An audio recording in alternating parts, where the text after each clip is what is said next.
Hey everyone, I'm Melissa from Knitting the Stash, and this is episode 98 in the series. Welcome to the yarn room and the glass room. It's nice to see you guys.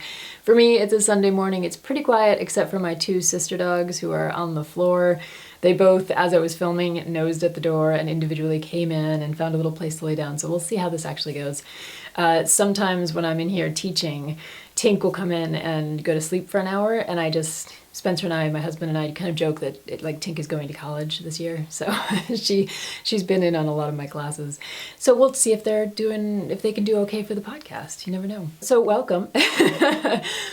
Especially nice to see you guys if you're coming back. I really enjoyed all of the messages and correspondence that we've had in the past couple of weeks between episodes, so please keep that up. I love hearing from you. knittingthestash@gmail.com is one of the best ways to get in touch with me, and I really do enjoy our correspondence. And for those of you who are new, welcome. This is a podcast mostly about garment construction and design and modification, so we do a lot of that stuff around here, and if you're into that, you're in the right place. Now, for those of you who are coming back, you might notice that you're getting the full view of the teaching classroom, including my attempt at some funky things in the background. And that's because you're not seeing the mannequin right here, because I didn't finish a sweater for this week. I know, I always finish a sweater, but as I told you on the last episode, the sweater that's currently on my The sweater that's currently on my The sweater that's currently on my needles is Flight by Sarah Pope, and I'm knitting it on size 2 US needles, and it's a light fingering weight yarn from Brooklyn Tweed, and my goodness, it's taken a while, but I will show it to you, and we'll talk a little bit about that. You can see in the background I do have my mannequin. She's wearing the Samantha jumper that I talked about a couple episodes ago. If you're interested in that, I'll try to put in the show notes which episode it was, because it's hard for me to remember. And I am, of course, wearing my Parks and Rec Pullover, the pattern is out this week for the first time. Yay! So we'll talk about that, and I'd like to give away a couple of patterns to you guys if you leave me a comment down at the bottom. What else do I have for you? I have tons of stuff, just not a finished sweater. So I have a meditation on miles of stockinette, or sweaters in pieces. I have an Estonian knitting update for you. I have the Parks and Rec Pullover to introduce, and I have the designers selected for Shorn 3, plus the giveaway winner for Flora and Fauna yarn. So there's lots to talk about, just not a finished sweater. I know, and I know you guys are gonna write, you're gonna say, dude, if you didn't finish that sweater, it's okay. Most of us can't finish sweaters either in 2 weeks, so those fingering weight sweaters really do kind of put a crimp in your, finishing schedule, I think. Anyway. I usually tell you where you can find me, Knitting the Stash, just about everywhere. So here on YouTube, over on Ravalry, on Instagram, and on the blog, which is knittingthestash.wordpress.com, and that's where you'll find show notes and links to all the things I talk about in each of these episodes. So, should we start with Parks and Rec? I kind of feel like starting with Parks and Rec. So this is the Parks and Rec Pullover, and I'll try to quietly stand up so that the dogs don't go crazy. So this is it. It is a kind of funky baseball, I always think about those baseball style raglans with the different color sleeves.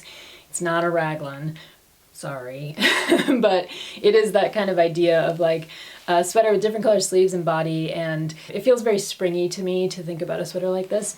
I knit up this version this is Green Mountain Spinnery Lana on the sleeves, and on the collar, and on the cuffs and things, and the hem.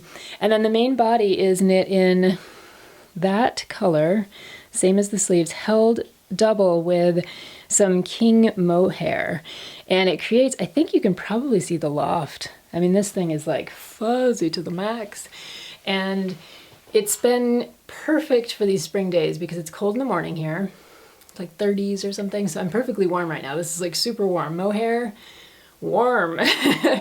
But then as the day goes on, I can kind of take it off or roll up the sleeves, and it's kind of just perfect. And you can wear it without anything underneath it, which is with just a little undershirt underneath it. It's kind of like a perfect springy sweater. So I talked to you guys about this one as I was designing it for a few different episodes, and you guys were kind of in on the whole process. And now that the pattern is out, I wanted to tell you a little bit more about the braiding and the pattern and all that kind of thing. So once I was done actually knitting up the sample, I wrote up the pattern, as you know, and I sent it, thank you, Millie, for the exclamation point. I sent it to a wonderful tech editor named Kate, and I talked about Kate on here a couple episodes ago. If you need a tech editor, she is amazing. She has like a real mind for these details and the math and everything. And I wanted this to be a size inclusive pattern. So it does start at a 34-inch bust and goes all the way up to a 60-inch bust. And I have test knitters. Thank you so much to all the test knitters. You guys are awesome. Test knitters who test knit almost all the sizes. So there are a couple sizes that haven't been test knit, and if you want to take those on, I would gladly send you a copy of the pattern in exchange for your notes on knitting that size. So yeah, it's size inclusive, which makes me really happy, and I've seen versions of this sweater in most of the size range, and they look gorgeous, especially on all of you test knitters. Thank you so much. It made me just really happy to figure that out and then to see people knit them up and wear them in their photographs, and it like warmed my heart. So yeah, there's that about this pattern, and it was definitely it was tricky. The math is tricky, and I'm not a spreadsheet user, so this is not a spreadsheet sweater. This is all by hand, sitting there kind of mucking around with the numbers. And I do think it came out okay. There are a couple things I would change, a couple things I've learned for the next sweater. And I'm kind of thinking I really do want to do a DK weight version of this, because the fingering weight version is gorgeous. And I love fingering weight sweaters as final products. I think they look really clean and neat and classic. But I think a DK weight version of this sweater would be faster to knit, and would just be like a nice other option if you didn't want to knit a fingering weight sweater. Especially because it's kind of like a wardrobe staple. It's kind of like a classic V-neck. And if you wanted to knit one up kind of quickly, DK weight yarn is kind of the way to go. So yeah, I think that's probably what I'll do next. But I have some other designs in mind. I don't know about the rest of you guys, but sometimes in the morning when I wake up, I just have visions of knitting, like designs just kind of like flashing through my head. And I have this little piece of paper by the bed or a little book by the bed, and I'm kind of starting to try to sketch them out when I'm half asleep. So we'll see what actually happens next. But anyway, this one's out. I'm very happy that it's finished and out into the world, and it's had a very nice reception. So thank you all so much for all of your kind comments. And for those of you who picked up the pattern, do know that there is a Ravelry thread that I've just started for anyone knitting the sweater, so that you can hang out with other people who are knitting the sweater, or ask questions of me or other people who have gone through the knitting process. Be happy to help you out with that. So yeah, Parks and Rec, it's out. And if you want to pick up the pattern on Ravelry, it's I put up a 20% discount for the first week, so just use KTS20 at the checkout and you'll get that discount. And if you're not on Ravelry, just send me an email at knittingthestash@gmail.com, and I'd be happy to figure out a way to get you a PDF of the pattern outside of Ravelry. So let me switch over to the sweater that's on my needles. And I thought about calling this episode All in Pieces, or this Miles of Stockinette or something like that. So this is the flight pullover from Sarah Pope. Look at it. Yeah, so much stockinette. This is the body. And I've knit up to the point where you're gonna join the two sleeves at the armpits and keep going up to the yoke. The yoke is cool. It's what you're waiting for. So, you know, I'm there and I'm ready for it, but miles of stockinette. And I actually started this sweater on size 1 needles for the turned hem. The turned hem has this great alternate color, which is one of the colors in the yoke. And so I have to turn the hem here and whip stitch that. And then it's just straight on stockinette till morning. So yeah, it's a lot of stockinette. And I thought, okay, well, body's done. The sleeves might be a little more, you know, not so much. The sleeves are exactly the same. They're tons of stockinette with a turned hem. And you can see the turned hem on the sleeve here. I haven't turned it yet, but it's got the same inner turn color from the yoke. So this is the sleeve that is complete with my markers for my decreases. And this is the sleeve that is about 1/2 inch from being complete with all my decreases. And for those of you who are new, one of the things I like to do when I'm knitting something where I have to make 2 socks or sweater sleeves or something like that, and I want them to be even, I put these little markers in where I do my decreases, and that way I'm not having to sit there and count rows on a counter or hash marks or anything like that. I can just read my knitting and know that where I put this marker is where I did the decrease, and then I need to count, you know, whatever it is. In this case, it's 12. The 12th row after that is where I need to do my next increase, in this case, sorry, because it is bottom up. And that way I don't have to count anything, I don't have to muck around with anything, and they come out equal. So yeah, the sleeves are still miles of stockinette. And usually sweaters like this, for me, end up being kind of background knitting, and I don't know if that's a term anyone else uses. I'd be really curious to know. Background knitting is kind of like the stockinette knitting that you need to get done before you get to the cool part of the project, which is cables or lace or color work or whatever it is. Because I'm all for miles of stockinette. Just generally speaking, it's not like my main knitting project. I like to have it when I'm at meetings, or if it's later at night and I just can't concentrate, stockinette is great. You know, we all know those moments when stockinette is absolutely perfect. As your main project, it's a little bit much. So I usually think of this as background knitting, and I would have another project or 2 going on in the foreground, right? So I'd have something that was a little more complicated or fiddly, or where I had to follow a chart or something else going on. But I just didn't do that. In part because, yeah, I know, I'm like a monogamous knitter for the most part. That's how I get these sweaters done so quickly. And I had another sweater I was gonna get on my needles that was cable-y, and I still have a plan to get it on my needles. But when I started to look at the actual cast on, I had to make some major modifications, and my brain wasn't there. So I just went back to the stockinette. Yeah, so I'm ready. We're up to here in the sleeves and the body, and so I'm going to join it up, and then the color work starts right about here. I think I have another 3 or 4 inches of plain before the color work, but the color work is very beautiful. It's 3-color color work. Like I said, I'm knitting this in the Brooklyn Tweed loft. This is one of my out of my league projects, which you're all welcome to join in on. We have the Ravalry thread going on over there in the Knitting the Stash group. And we're working on projects that we once thought were too difficult for us, or that we've kind of set aside because we didn't think we could handle them, or a part of them. Obviously, I would have been fine with all the stockinette, but this sweater has some 3-color color work up at the top, and having back in 2014, 13, when I bought the yarn for this, I had never done color work, and I had not done 3-color color work. And so when I looked at that part of the pattern, it just seemed kind of intimidating. So I let it sit for, you know, let's see, oh my gosh, like 6 or 7 years. It's good to dig that stuff out of your stash. So I encourage all of you to jump in on this out of my league, Cal, and pick up those projects that you once thought were too hard for you, and get them done. It can just feel really good.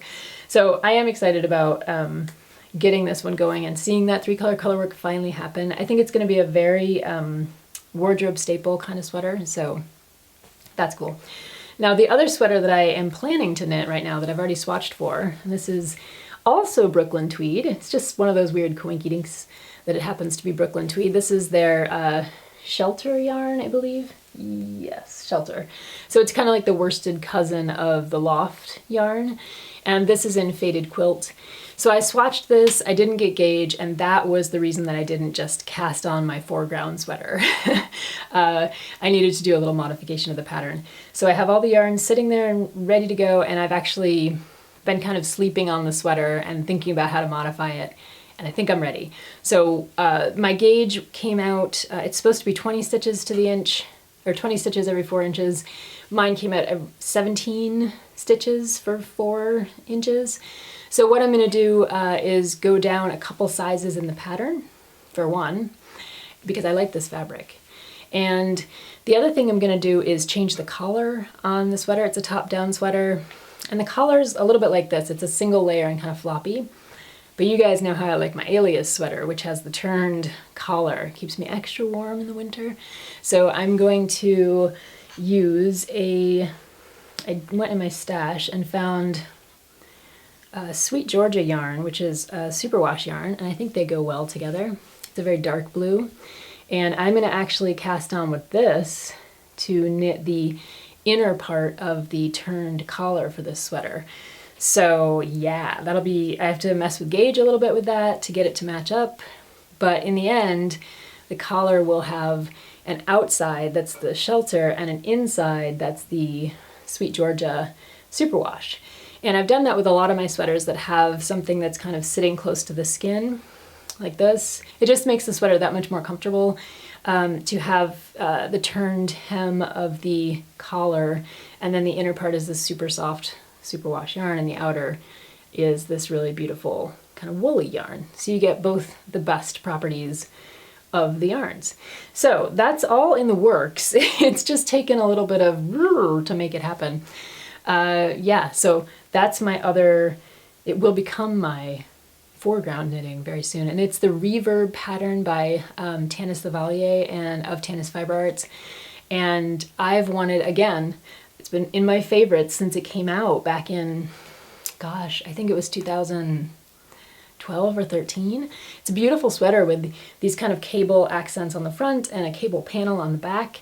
And it's just kind of my style. And I've been looking for another alias-like sweater to wear that has like a high collar. It keeps me warm in the winter. So yeah, that's what it's gonna be. Just have to get there, and I think I'm getting there now. So let's talk a little bit about Estonian knitting, because the other thing I was doing this week was having a really awesome Zoom conversation with Linda and Ingrid, who are two sisters living in Pennsylvania. They got in touch with me when I was working on some Estonian knitting stitch dictionaries a couple of episodes ago. I think I mentioned to you guys that I picked up these two stitch dictionaries from eBay. They are fully in Estonian, and they also have charts and some other things. So I think the decoding is actually going well. But Linda got in touch with me and said, hey, if you ever want to talk about Estonian knitting, let me know. So she was kind enough to set up a Zoom session. Her sister was there, and we had a really wonderful conversation about all things Estonian, from the language to the culture to the knitted and woven objects. I mean, it was like a really fun, I think we spent an hour and a half, almost 2 hours together on Zoom, which is not, I don't say that lightly because I'm on Zoom a lot for work, and it was a really great conversation. We also talked about what we're reading, and they're both academics, and we just had a lot in common, and it was a really fun conversation. So thank you, Linda and Ingrid, for spending some time with me and helping translate some Estonian. That was really awesome. And one of the things that I asked them about was a particular cable pattern in here that I'm trying to work on to use for either a cowl or a sweater. So they helped me translate bits and pieces of that. And as I think I mentioned to you guys, the stitch descriptions in these Estonian stitch dictionaries are very narrative. So listening to Linda and Ingrid kind of read them out loud was amazing. And their translation, it really does read like someone walking you through a knitting pattern, which was really interesting to hear. And I just wanted to tell you guys one other thing here, that as you're thinking about stitch dictionaries in other languages, because that's one thing we do on this podcast a lot, is talk about knits in translation. And as you're thinking about knits in other languages and stitch dictionaries, if you think to yourself, I can't get into them, I can't figure, how could I possibly start working on this? Well, one of the things you can do is kind of treat it like a code, or like a decoding. And I was explaining this to Spencer the other day, and he was just kind of like, whoa, man, whoa. But okay, the backs of this book, well, I should probably use this one. It's a little bit easier for me to explain. So this book has the photograph of the stitch plus the narrative description. And then if you go from, this is number 135, so if you go to the back to 135, you have a chart for what the main part of that stitch looks like, which is, let's see if you guys can see it here. This is 135 on the corner here. So if you're feeling intrepid enough, you don't have to start with the complicated patterns. You start at number 1, kind of like when you're learning to read or to read music or teach someone a language. And you know that the first swatches in this book are either stockinette or garter.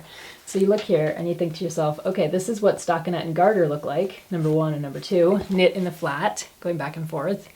And then once you figure that out, you're like, okay, I know what those 2 stitches are. That's the knit and that's the purl. And then you go on and you see some of the other stitches that get a little more complicated, but you have these photographs to kind of go back to, and you think about like, okay, I can see it in the photograph. I know the knit and the purl. What's this next stitch? So for a lot of these, you can really kind of decode what's going on. There are keys, though I've found that when you try to put Estonian into Google Translate, it just doesn't work. And Estonian is not one of the languages included in the Knitting Languages book. So really, you gotta phone a friend. And if you have someone like Linda or Ingrid in your life, it's an amazing thing. And I've just been really enjoying this kind of process of decoding and figuring things out and thinking about patterns from the visual standpoint. So like seeing the swatch, seeing the chart, and then just trying to work out what you'd need to do on your needles to make it happen, which I think is just a really, it feels like learning a new language. It feels like thinking differently. And it just feels very, like my brain is being stretched in some really good ways. So I'm enjoying that very much. And I was looking up some Estonian knitting techniques because that's what I do in my spare time. I also picked up, I know, I couldn't help myself. I finally found a source for the Estonian knitting traditions books, and they have 2 of them are out right now. The 3rd one's not quite out. This one is on the tradition and techniques. It's number 1. It is a big tome. So I was asking Linda and Ingrid about this technique that I found called rosamine technique. And I had come across this blog and a bunch of tutorial videos by Alex Bird, ALYKSBYRD. And I'll put links to all of this in the show notes. But Alex Bird starts talking about these inlay patterns that appear in certain Estonian knitting, especially in gloves, sometimes in stockings. And I watched her videos about how to do it, and I was like, oh my gosh, this is really cool. It's almost like intarsia, but you don't have to clip all your ends the way she does it, which is amazing. She does, and I'm just going to refer you to her videos because she basically uses the second color to create these kind of, I think of them as like floats on the front of your work. So this float of color that's sitting across the front of your normal knitting. And when she brings it to the back, if you were knitting straight across, you would use that color up and it would end up over here. Well, then when you knit in the round back to it, your yarn's over here, but you're over here ready to go. What do? She has this technique, and it seems like it's an older Estonian technique of then pulling the yarn to the front in a loop and then knitting with it and then pulling it tight in the back. I can't even articulate what she's doing. You have to see the videos. It's amazing. So then I was talking to Linda and Ingrid about it, and they pointed me to the part of Estonian knitting, because I haven't had a chance to read the whole book, about inlay techniques. So here is, let's see, there you go. You can kind of see it there on the mitten, or on the glove. And I think you can see it even better on this stocking. I'll try to pull it up.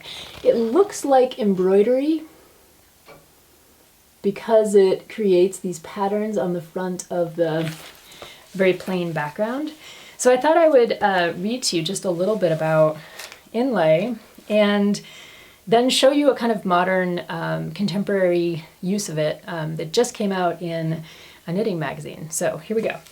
Okay, so inlay is a knitting technique that resembles geometric running stitch embroidery. Because of this resemblance, some authors have mistaken it for embroidery.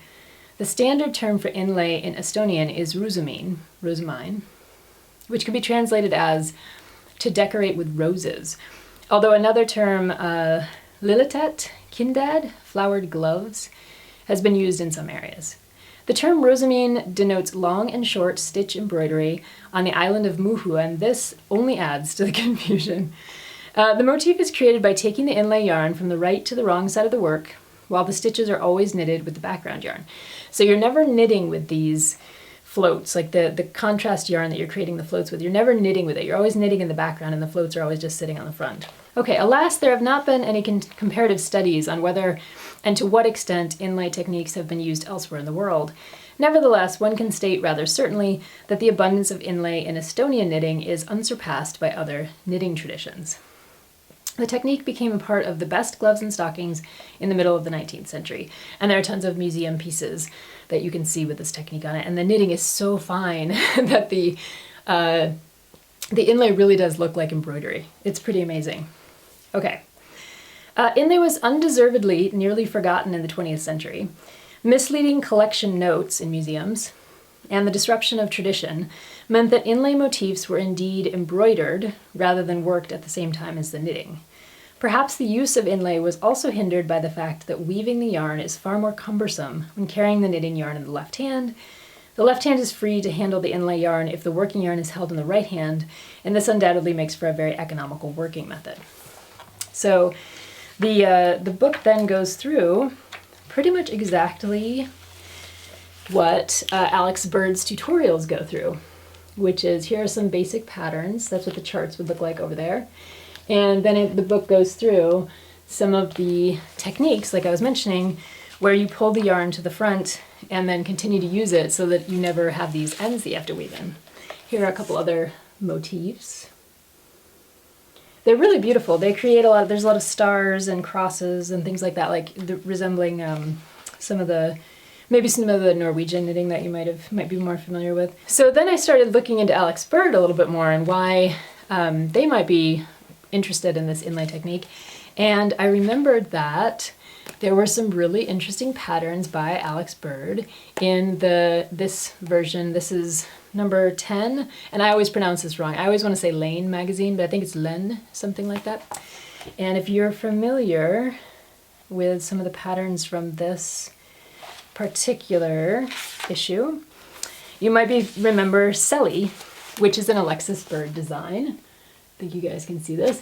And it is the couple of sweaters that make use of this rosamine inlay technique on the sleeves of the sweaters. So once I found that, I was like, oh, Alex Bird, I understand, the circle is complete. I understand what's going on now. So if you're interested in a kind of contemporary take on rosamine inlay technique, Alex Bird has that pattern in the Len magazine number 10, and I would suggest you go check it out, either on Ravalry or over on Alex's website. So that was my foray into Estonian knitting for the week, which was incredibly fun and educational, and it was so nice to meet Linda and Ingrid and have a nice conversation with them. So thank you so much to the two of you for spending your time with me this past week and talking about all things Estonian. It was absolutely enjoyable, and I look forward to catching up with you again soon. And of course, when I ordered the Estonian knitting book, I think it took a month to get here, so that's one of the reasons I haven't had a chance to read it really thoroughly yet. But the shipping from overseas can cost quite a bit, so I just threw in some Estonian yarn just to check it out. So this is the Hea Kindalong, and it is a fingering weight yarn. I think it's what they offer for their glove and mitten kits from the website I was on, and so I got some very high contrast color. I was going to knit Spencer some mittens at some point, and I figured I'd knit it out of the Estonian yarn. So it's cool to kind of see the full package, like the Estonian traditions and the stitch dictionaries, to talk to some lovely ladies who can speak and read Estonian, and to see the yarn itself has been a really fun total project. So yeah, that's kept me busy. Maybe that's why the stockinette is taking me so long. You never know. So we're nearing the end of the cast, and I just have a couple of announcements left. One is that I've found two wonderful designers for Shorn 3 yarns, and I want to say a huge thank you to everyone who sent in designs. They were beautiful to look at. I really enjoyed seeing all of your creativity, and I appreciated the effort that you took to imagine these designs with the Shorn 3 yarn. It made me very happy to see, and I appreciate you so much. I could only pick two designers because I have such a limited quantity of the yarn. I didn't want to spread it out over too many designers. So I have two, and one is going to be a hat pattern by Laurie Lamont, and the other is going to be a sock pattern by Amy Engelbrecht Wiggins. So those will be coming out. Watch this space for calls for test knitting, and when the Shorn yarn comes out, you'll have a chance to support those designers. All the proceeds for their patterns go directly to them, and we'll set up kits, and it'll be a really fun time. So keep them in mind as we're going forward into, I think we're going to try to launch everything around August or so. So I'll keep you updated on that. So last but not least, I have the giveaway winners from last episode's giveaway, and it was sponsored by Flora and Fauna Farm, and this is Ash Lovett and her wonderful husband Matt, who is a fly fisherman, and as I mentioned, there is fly fishing wool up on the website, just in case you missed that. I had a few comments of people saying, wow, that's so cool, fly fishing wool. Anyway, Flora and Fauna Farm. Awesome, amazing Romney sheep. They're from central New York, where my hometown is, and I'm so happy to have them on the cast and to have shown you some beautiful knitwear that I worked up with their yarn. So I have these two beautiful skeins here. One is the Janikai, the 3-ply worsted weight in the natural, and the other is the Fibonacci 3-ply DK weight, also in the natural gray, both Romney wool. And I want to say a huge thank you to Ash for sending along all the yarn for the review and for the giveaway. So thank you so much. It was wonderful getting to know you and your yarn and your sheep.